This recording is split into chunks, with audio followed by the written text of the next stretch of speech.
Okay, what's up, guys? This is Leo, the Hungry Fan, where we talk about sports and enjoy good meals. Today I will be having some French toast because France won. So here's the French toast. Got some whipped cream. Had some whipped cream. Kind of melted a little bit. French toast. Then some apples right here.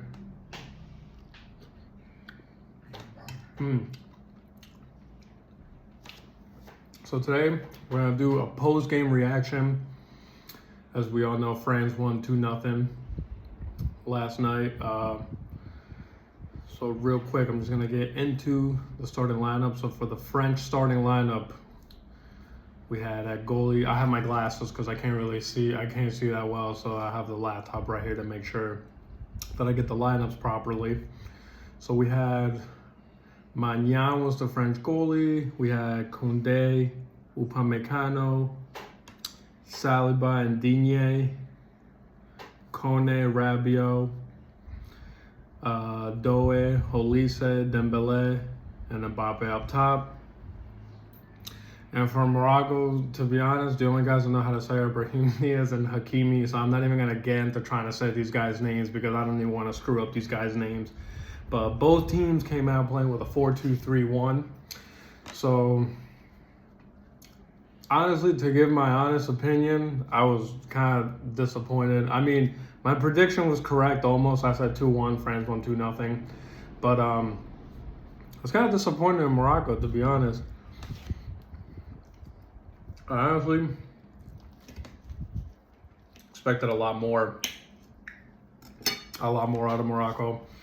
So for the first half analysis, France had all the clear chances. They had, early on, they had a header by Upamecano. I want to make sure I'm saying his name right. Yeah, Upamecano, they had a header. Really early in the game, about 2 minutes in, they had a shot that went wide by Mbappe. Doe had a one-on-one chance that the goalie saved. And then, of course, the penalty kick, which was a little bit controversial, because at first I thought it was a penalty kick, but then as I reviewed it more and more, it was not a PK, even though he missed it, but it was not a penalty kick at all. And then towards the end, Lucas Digne had a shot off the crossbar. So, the first half, I felt like it took France a little bit. Morocco was like really set back, as I had explained in the previous video. But they were more far back than I had expected. I thought they were at least gonna try the first like 5 minutes to pressure, and then towards the end pressure again. But no, the first half they just didn't try and do really much. I mean, they had a free kick by Hakimi that was horrible. Like, it was just a terrible shot. So it wasn't any clear chances. They just really fell back and weren't really trying to attack, and their offense was just, usually when you push back, what you attempt to do is counterattack. So when you steal the ball, your wings and your forwards have to make runs, and then you make through balls, and then you try and hit them on counterattacks. But sorry, something popped up on my laptop. But they weren't even trying to do that. They were kind of even like, to extent, even trapping themselves, because they weren't coming out. You know, they would steal the ball and they weren't coming out to try and make a counterattack. They were just kind of sitting back there. So then when they would clear the ball front, they would just come right back because there was nobody there to go get the ball for them. As far as the few times that they went over the middle of the field, they mainly attacked towards Brahim Diaz's side, mainly.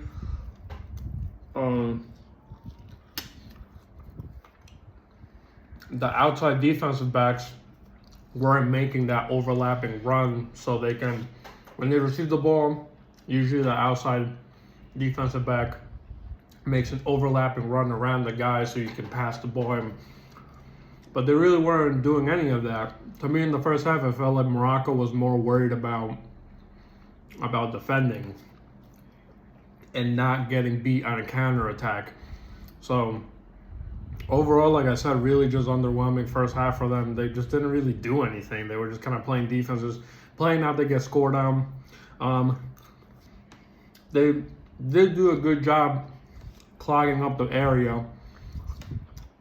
Even though France did have chances, they did show some difficulty getting in.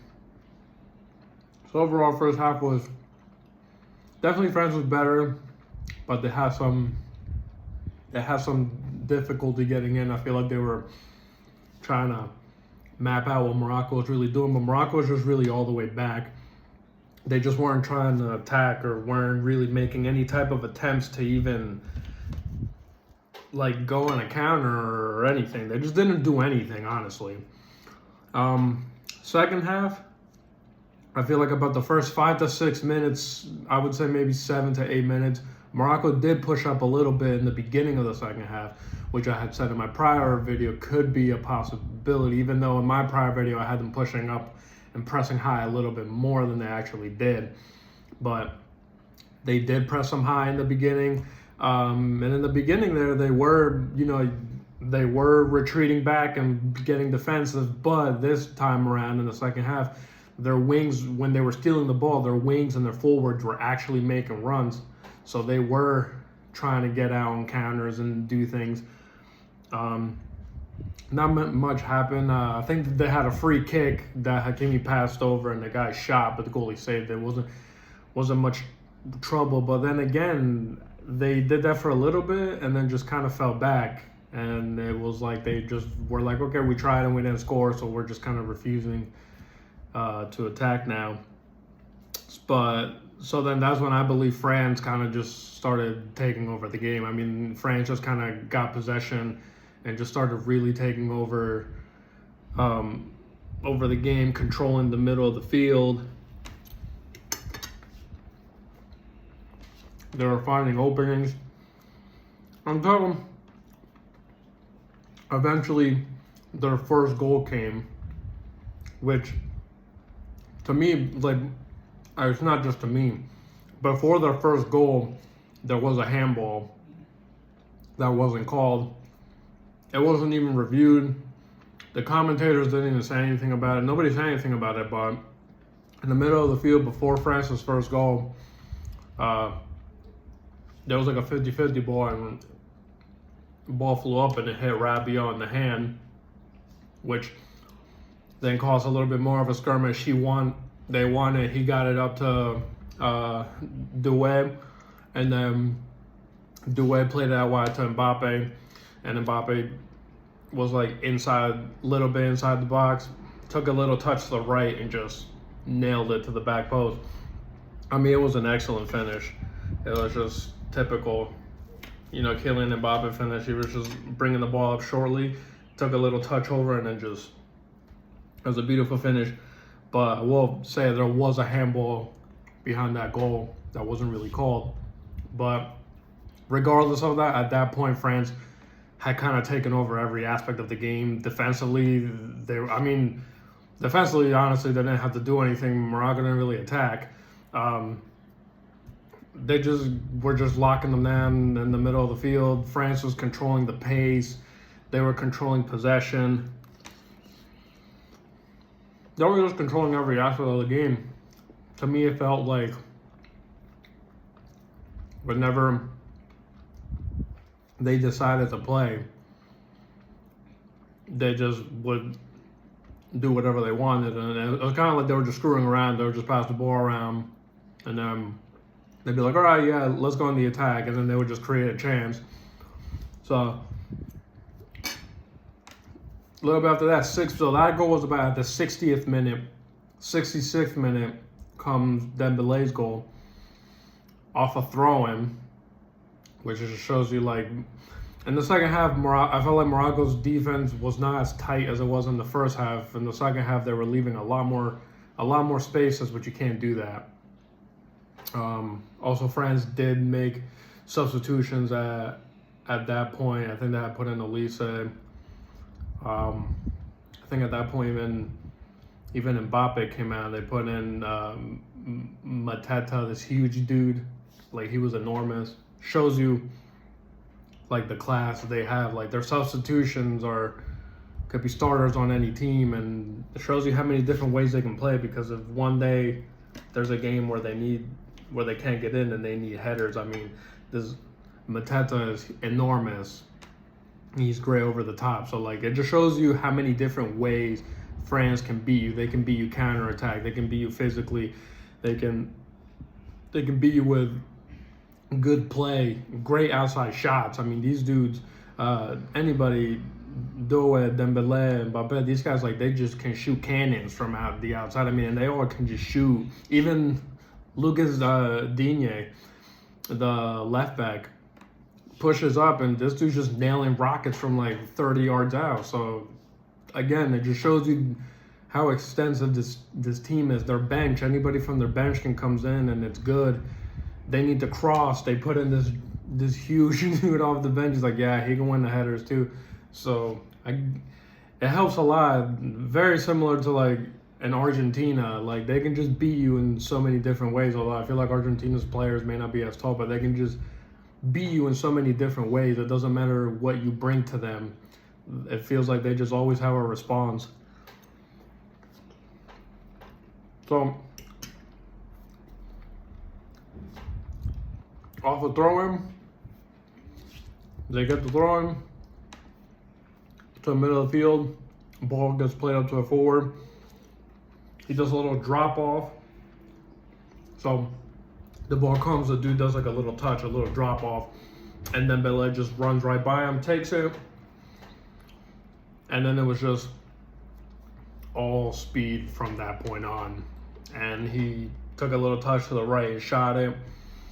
I felt like the Moroccan goalie, Bono, I felt he could have done a little more on that, but I mean, at that point, I felt like that team was very disoriented. They just came out really flat the whole game. They kind of looked like how Egypt did in the prior game against Argentina, kind of how Egypt looked like the last 20 minutes of that game. And I know people are like, oh, the refs, okay, but at the same time, it's like they were up 2-0, and then they just kind of like, it almost felt like they just stopped playing, like they just gave up. They just started playing softer.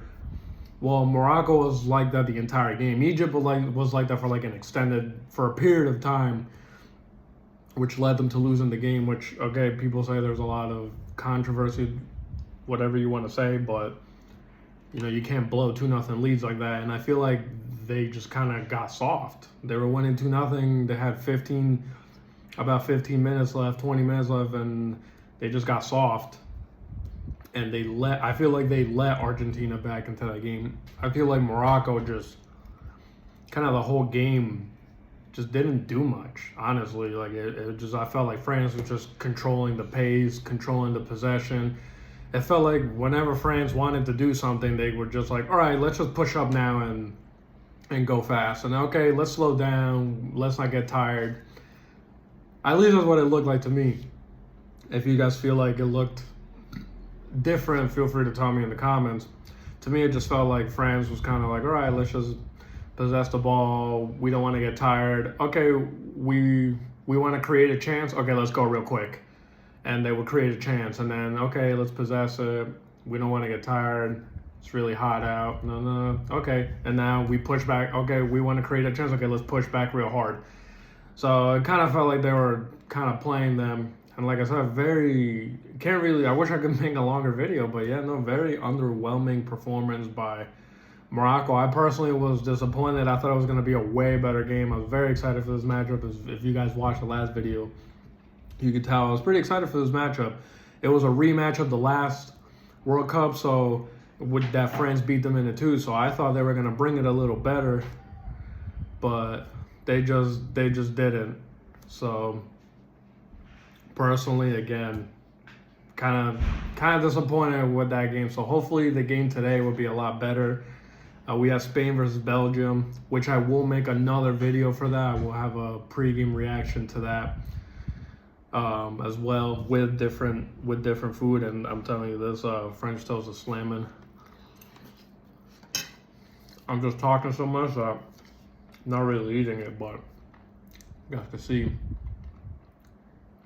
So caramelized. It's delicious. I love napkin. But yeah. Overall, like I said, France dominated in all aspects. I mean, their team is just great. They can beat you so many ways, so many different tactics they can do. And kind of disappointed by Morocco, but oh well. I guess until next World Cup, we'll see what Morocco can bring, but they should be proud. I mean, 2 straight World Cups where they've had last World Cup, very good performance. This World Cup, I mean, they got to the quarterfinals. It's not, you know, that's not a bad run. So, but I will be making later pre-game prediction and video talking about Spain and Belgium, breaking down both teams, breaking down kind of their path to where they've gotten to. Sorry. Breaking down kind of their path to where they've gotten to, and you know, giving my prediction on that game, which I feel like that's going to be a pretty solid game too. Hopefully it's a solid game. I mean, I thought this one was going to be a solid game, and it just turned out kind of being a little bit one-sided. Even though 2-0, you're like, oh. But if you really sat down and watched the game, it really was a lot more one-sided. I mean, it just, like I said, Morocco just didn't really bring it.